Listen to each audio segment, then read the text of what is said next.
All right, take three. Let's get to this. Just when you thought you were out, they pull you back in. Now, originally, the Vegainator was brought in by Christelyn Karazin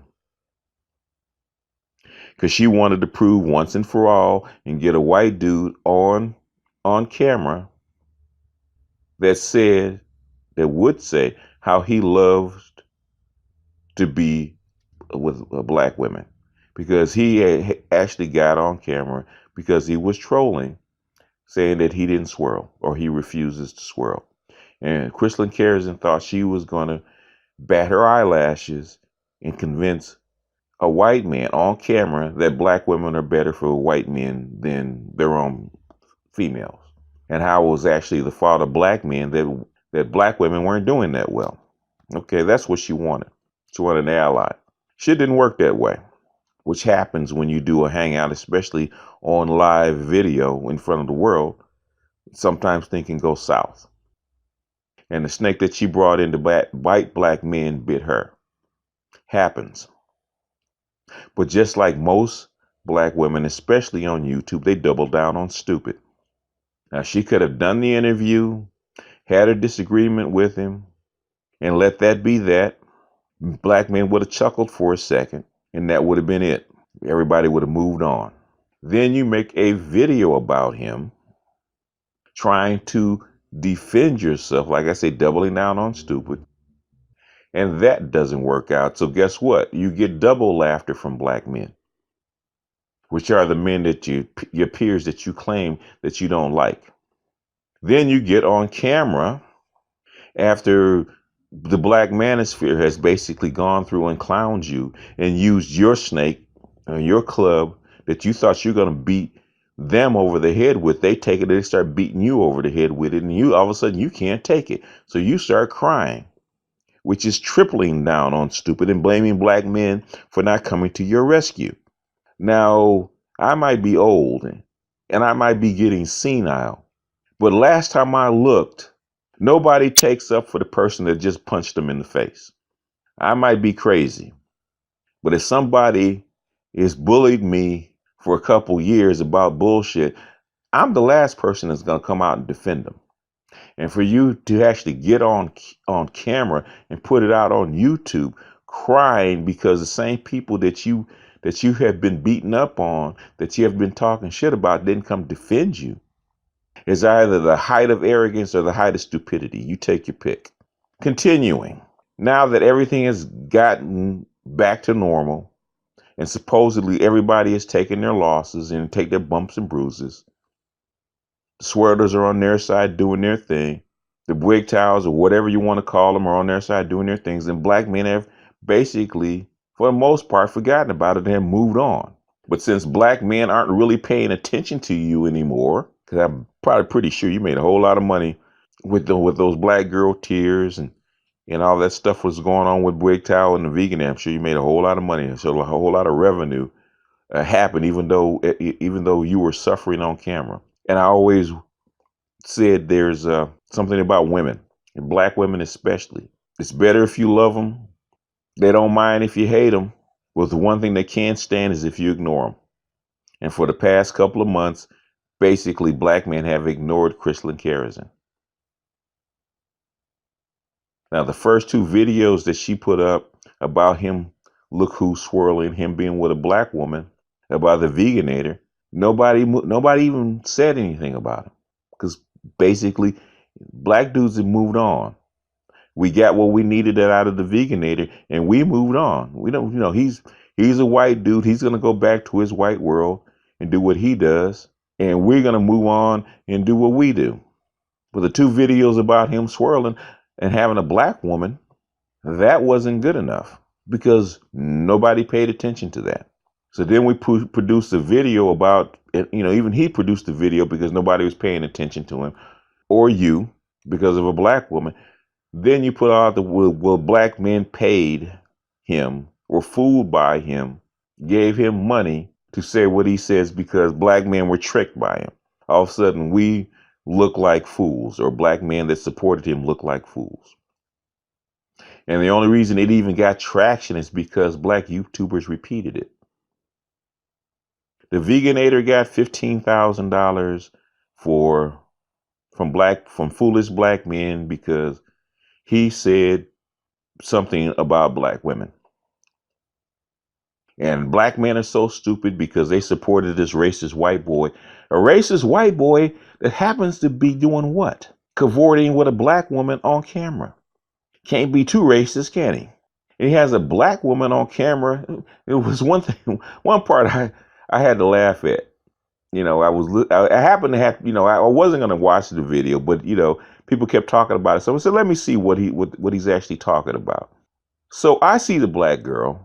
She has a big butt. But the thing is, she's got Wookiee weave. She's only mildly attractive. Okay. She would be about, if I was going to rate her, I would say she's about maybe a 6. Okay. That's just generous. She's a 6. She would be cute, not pretty, not gorgeous, but cute. Your average black chick. There's nothing special about her. But he's cavorting, and what he said is that I, as a white man, have a woman on film with a woman that you wish that you could have. So I'm looking at the chick, and I'm supposing that he's young. He's in his mid-20s. And I said, those are the chicks that I turned down when I was in my 20s. As far as I'm concerned, she's a 6. There's nothing special about her. So I'm in California. You take an average chick, put on some makeup, you put a Wookiee weave on her, you put her in some tight jeans, and she's got a bubble butt, and all of a sudden she's supposed to be classified as a dime. Four, fives, and sixes make up about 80% of the population for women, of all women. For black women, there's nothing special about a 6. 6 is just is an above average woman. But that's an aside. That just tickled me. That this chick, it'd be one thing if she was a dime. Now, if she was a flat out dime, she was a flat out chocolate Nicole Murphy, or she was a Tika Sumpter, or she was some chick that was actually a flat out freaking dime.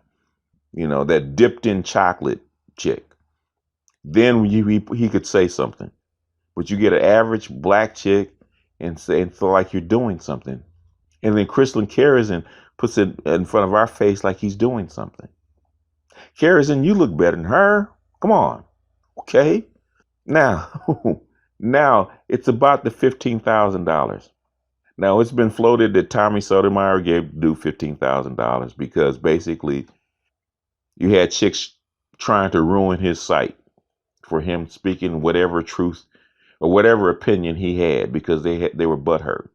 And all the black dudes were telling him at the time, dude, you know what? I said, we respect your hustle, but you shouldn't be, putting your name out there like that because these black chicks, and riling up these black chicks like that because they're going to get you fired, which they did. I'm sure he got another job because he's got a skill, but he had a decent job and they got him removed. But now the quote unquote black manosphere, the anti-black male YouTubers, are the YouTubers that like to beat black men over the head. Which, okay, you know what? A $15,000 L, I think black men can accept that. Because $15,000 on YouTube is, basically ain't shit. If you think about it. 15 grand on YouTube basically it ain't a whole lot of money. You take a black dude like Marcus Brownlee that makes what? He makes that in one video. Marcus Brownlee makes about $80,000, $90,000 a month. He puts out one video, he makes more than $15,000. That's chump change. That's chump change on YouTube. So for black dudes, for black men on YouTube that have been harassed by the swirling camp, harassed by the anti-black male camp, that constantly have chicks in the comment section of black male videos talking about they got white men and they don't date black men. for a white man to get up there and basically bitch slap some swirlers and some wig towels for him, you know what? It was worth $5 or $10 or whatever you donate them. And I figured there's about what, maybe 30,000 black YouTubers that are probably that listen to YouTube. So hell, O'Shea Duke Jackson's got about 22,000 followers by himself. So if you just take the black YouTubers that follow O'Shea Duke Jackson, shout out to ODJ. I hope you are deep into those medical books and you're studying, man, and you're becoming a doctor. Just take the 22,000 followers that he has that don't particularly like you, Christelyn Karazin. If they all just donated $5 and it was worth more than $5 to see you cry on YouTube, I'm sorry. No offense, but you know what? You crying on YouTube did that was worth $5 in entertainment. Let's put it that way. So if you take just them alone, he should have made $100,000. All the black dudes on YouTube and in the manosphere that do not like Christelyn Karazin, which probably is about 100,000 people, if they all done, he should have had $500,000. The fact that he only got 15,000 means that he was piss poor at his job. I was in a hangout with Jada Black when this stuff first came up, and they were talking about who gave the Vegainator money. And I said, if I had the jack, if I had a couple $100,000 YouTube dollars, I'd have broken him off $15,000 for just myself for him doing what he did. Just basically to shut these black chicks the fuck up. Which basically he did. He basically shut WGTOW the fuck up. Because there's something they couldn't defend. So whether he's screwing black chicks or not, whether he rescinded it or not, you can't undo shit. You can't take back my laughter. And for you tripling down on stupid, which is what Karazin is doing, because the Vegainator is doing nothing but trolling. And anybody that looks at the video can see the fake shit about him trolling, him flashing money about what he's spending. And there's no proof to it. If he got $15,000 out of it, God bless him. If he continues to get money from black dudes that want to donate to him, God bless him. Because the chicks that bash, that say niggas ain't shit on YouTube and online get a whole lot of money. It's a whole lot of money that they don't talk about. Hell, Derek Jackson makes $100,000 a year off black women for telling them what they want to hear. $15,000 is nothing. Nobody cared whether the Vegainator was racist. If he was racist, for him telling you what you needed to hear was worth the little $15,000 that black men could have shelled out. If he had just come forward and says, hey, I don't swirl, they ruining my life, can you donate to me? He could have gotten the $15,000 just off of chump change. Well, we get the black men in this circle, the black men on my channel, just the black men on my channel that I know, my subscribers. And I don't have that many. I don't have 22,000. I got a couple thousand subscribers. If all my subscribers who don't like Christelyn Karazin get to do $10 a piece, which they could easily do, because a lot of my subscribers, regardless of what you say about them, they make close to six figures. Most of them, and not all of them, but quite a few of them make close to six figures. They could easily cut $50 checks. Hell, I could cut a $50 check, send it to them. We could easily get to do $50,000 just to shut the WGTOWs and the swirlers the fuck up. It'd be well worth it, whether he was racist or not, whether we liked him or not. We could easily do it. So that $15,000 that you throwing up in our face is chump change. Some guys on my channel spend more than that in child support. It's chump change. If I showed my face and I wrote books and I got out there on the circuit, I could probably make that $15,000 up in a month if I really wanted to do it. If I really wanted to get out there and whore myself out, I probably could actually get that $15,000 within a month or two. That's chump change.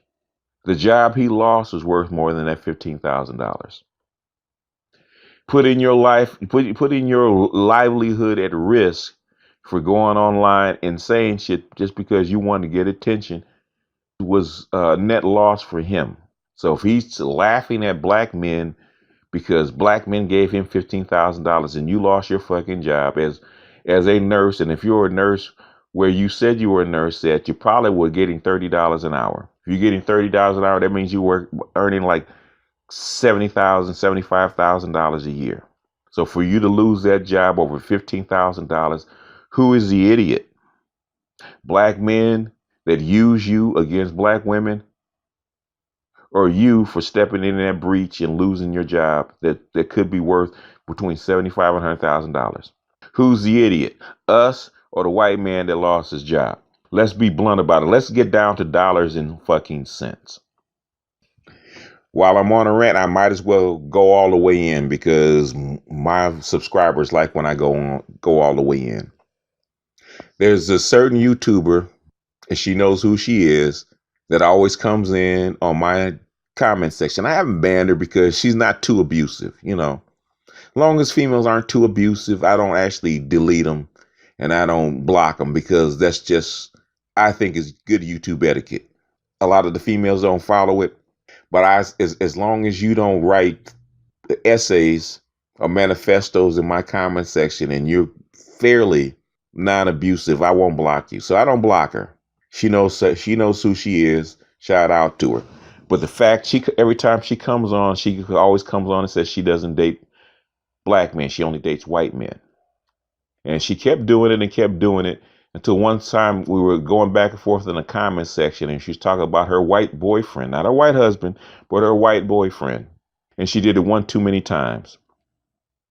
And I simply told her, the people that are subscribed to me, the men that are subscribed to me, have dated or had the opportunity to date white women and many other kind of women. So that the fact that she had a white boyfriend meant less to us. Get this, less to us than the kind of toilet paper that she used to wipe her ass. And I hope that she was using 2-ply so they didn't get on her fingers. That's how much we cared about her dating white men and not dating black men. Because at the end of the day, any man will tell you, white, black, yellow, brown, whatever, if you're not fucking us, who you date is inconsequential. If you're not dating me, it doesn't matter whether the man is white or black. You're not dating me. You've rejected me for whatever reason that you reject me. If you live in the United States in the present time, no matter your age, no matter where you are, the way they are carving up black communities, that means you have the opportunity to date white women. They won't marry you, most of them, because of financial reasons, but they will screw you. Now, does that mean you're going to get, who's a hot white chick now? I don't even keep up. Who's a hot? Does that mean you're going to get a Kim Kardashian? No. Does that mean you're going to get a dime? No. It might be, like my boy Solo says, you might be banging a snow cow, but you have an opportunity to date or screw a white woman. You had that opportunity. If you got swag and you got swag to slay black women, you got swag enough to slay white women too. That you have the opportunity. So the opportunity for black men to screw white women is always there. It doesn't matter. Secondly, black men get rejected for all kind of reasons. You ain't got enough money. You're too dark. You're too light. You're too skinny. You're too fat. You ain't got enough muscle. You ain't got enough status. You don't have a house. You don't have the right car. You don't have the right shoes. We don't like the grade of your hair. We don't like the color of your eyes. My girlfriends don't like you. It's a Tuesday. Black men get rejected for all kinds of reasons. We don't care who you fuck. We don't care who you get married to. The biggest hater of interracial marriages are not black men. The biggest haters of interracial marriages are black women because it's a sore spot to them. Because their competition is not white men or black men. The competition is between white women and black women. It always has been since Miss Anne was ruling over you in the slave quarters. You want what she has. Black men want what's ours. You want a white man because you think he can give you the white status that you desire. Black men know that we have to go out and get and compete for ours, not just for you, for white women, but for you. Educated lames and the guys that get rejected by black women. Guess who they wind up with? They wind up with white women. So how do rejected black men, they get rejected by their own women, get white women if white women weren't available? You talk to just about any black guy who's married to a white woman who's now famous, ask you why does he have a white wife? He will 9 times out of 10, you can go back and look at the stories. He said, because when I was young, black women didn't like me. They rejected me and white women accepted me. So to brag about you dating a white man means nothing to us. It's the wrong argument. Black men get with white women when they can't get with anybody else. It's the exact opposite of what black women think. Black women go after white men because that's a higher tier to them. That's an upgrade to them. Black dudes get with white women mainly because they can't get anything else. They're rejected by their black females. Why do you think there's a difference? Why would it be? On the surface, it doesn't make sense because white women are supposed to be the most desired women on the planet. And for the most part, that is true. But there's a different psychology. The reason black men aren't going over to white women in droves is because they're dangerous. That goes all the way back to Jack Johnson, who was the first black heavyweight of the world. There's states that he couldn't go to because he was dating white women. To this day, being with a white woman is dangerous. And in one of my last videos, I said every black man knows that white cop is quicker to whip your ass, quicker to put a bullet in you if you're dating a white woman. You having a white woman on your arm is a dangerous fact, which is probably one reason that the white women are attracted to you in the first place. Because for you to be with her is a dangerous act. It's an act of rebellion.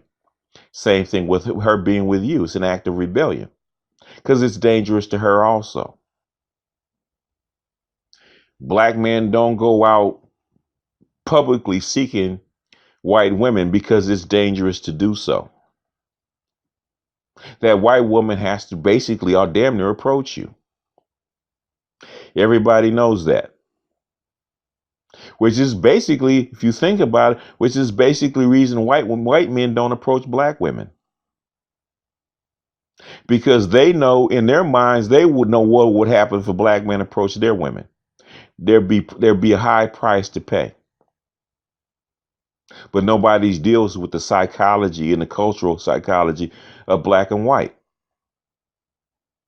White guys don't approach you not because they don't want to fuck you. White guys approach you because they know if a black dude came into their area, into their neighborhood and approached their woman, he'd get a fucking beat down. O'Shea Duke Jackson was just telling you about how come you don't go out to bars in Poland and approach white women because you're going to get your ass beat. They don't want you fucking with their women. The reason black dudes don't care or black dudes aren't as protective of their women toward white men is because we know that basically you've always slept with white men. There's nothing we can basically do about it. We couldn't do anything about it 400 years ago. We can't do anything about it now. Like I said in my last video, where do you think the fucking term, the redhead stepchild came from? Redhead stepchild came from the black women sleeping with the master or with a white guy, having that baby and having to come back to the black community. And then for her to survive and that kid to survive, some black man had to come in and be responsible for that woman in that family. So that's where the redhead stepchild comes in. Because black men had to basically bear the cost of you going out and sleeping with a white man and bear that stripe on his back because he did it for this fucking family. And the black men have done that for hundreds of years. Where do you think mulattoes came from? They didn't come out of nowhere. They didn't come out of nowhere. Where do you think light-skinned people come from? Most black people, slaves came from West Africa. And you're not going to come out with no European features unless you've been sleeping with white people. It is what it is. You're not going to come out. No, there's no Native Americans that have flaming red hair. So you get red hair and you get green eyes. You know where that shit came from. Okay? Black men have been bearing that brunt for years and nobody said shit. Okay? Let's get to this because I was talking to my sister and we were talking about black men and white women and basically mixed children. And there's a little secret that black men know that basically black women don't. And the reason black women don't because they don't understand white women. If they understood white women, then black babies out of wedlock or mixed babies out of wedlock toward a white woman, you you know, you would know that would be something that doesn't happen often. And we came to basically same conclusion. White women, times out of 10, white women, before they have a mixed baby out of wedlock, will abort it. Let me tell you that again. 9 times out of 10, a white woman will not have a mixed baby out of wedlock. She will abort it first. If she doesn't abort it and she has a mixed baby out of wedlock, before that baby is 5, she's gonna give that baby back to the father's family. Can't tell you how many times I've seen that. It's like you have a whole lot of mixed babies in foster care. Lower class white chick running around with a black dude. Doesn't have the money to get an abortion or doesn't want to get an abortion. Needs to go back to the white world, but she can't carry that black baby with her. She gives up that baby for adoption, or she gives that baby up for adoption, or she aborts that baby. She needs to go back to that white world. So unless she has married that guy, and even if she's married the guy, 9 times out of 10, if she needs to go back to that white world, she's gonna give that baby to the father. Got a whole lot of fathers raising mixed children, but it's something amongst black people we don't talk about. The father will raise it, or the grandmother will raise that mixed child. Got a whole lot of grandmothers raising mixed children. Black grandmothers raising mixed children because the white grandmother doesn't want to have anything to do with it. But there's a whole lot of black babies that wind up in white wombs that get aborted. So that's something that you two, the white women and black women, need to talk about. So that fact that there's a whole lot of mixed babies running around from black men without the mother is not true. I should say without the father is not true. Most of those mixed babies have a mother and a father because white women will insist upon marrying that child's father, will insist upon it. Just like Tika Sumpter. If you see a white actress carrying a baby from a black male, she's going to be married to him. Give you 2 examples. I'll give you 2 examples. Look at Kim Kardashian and look at what's her name, and Amber Rose, the 2 white chicks white-like chicks that Kanye West dated. They had babies by who? By black men. But guess what happened before they had those babies? They were married. They had them babies out of wedlock. You look at all them chicks that Tiger Woods banged. They were all white. Hookers, strippers, waitresses. He banged hundreds of white chicks. The only white babies that came out of him, mixed babies that came from him, were from his wife. How many black athletes can say that when they're banging black chicks? Has nothing to do with the psychology of the male. It has everything to do with the psychology of the woman. Tika Sumpter paraded her white baby daddy all over the news. It's the psychology of the female. It's not the psychology of the male. It has to do with fucked up black culture. There's a male component and there's a female component. We deal with the fucking male component all the time. All the time. They've been talking about black males going all the way back to slavery. Shiftless and lazy. uh, stupid, low IQ, low morals. This didn't just start with black males. They never really would. They never really went after the females. We've been dealing with black male dysfunction on front and center for 200 years. It's nothing new. What's hidden is black female dysfunction. It's been deep rooted and it's been festering and abscessing for so long. Now that we have to go in and pull that bad boy out. That's how come there's all this kicking and screaming and pain behind it. Because black female dysfunction has never been exposed, and they're still trying to cover it up. And all black males are saying is uncover that shit, because that's where the poison is. And until you uncover it and you pull that bad boy out, you're gonna still seep poison into the black community. You being with white men, and you being openly with white men, all it's gonna do is basically uncover the same shit that we already know. You're gonna expose who you are and what you are to white people and to the white public. The reason white women don't have a problem with black men is because basically what white women find out when they meet black men is that black men aren't as bad as people say they are. That's what they find out. It's the exact opposite.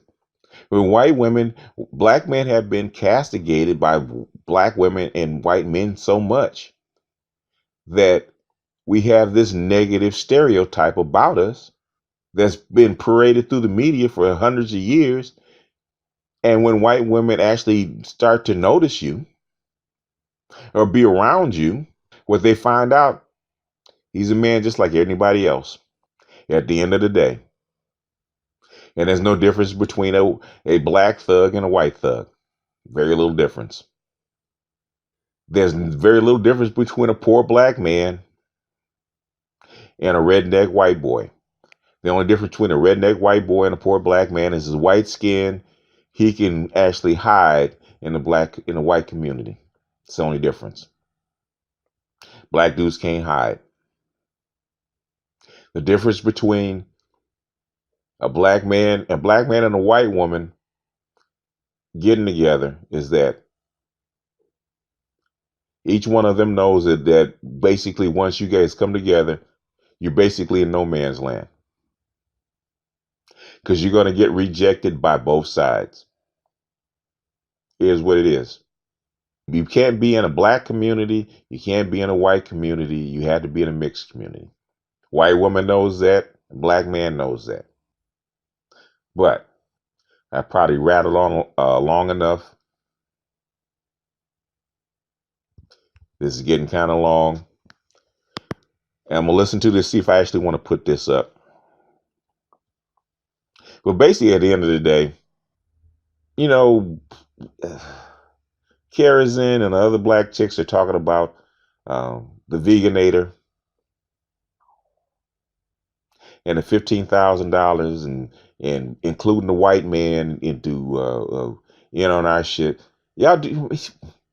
Nobody, like I said, when it happened, when black men do it, all of a sudden, let me get to this. Before I end this thing, let me get to this.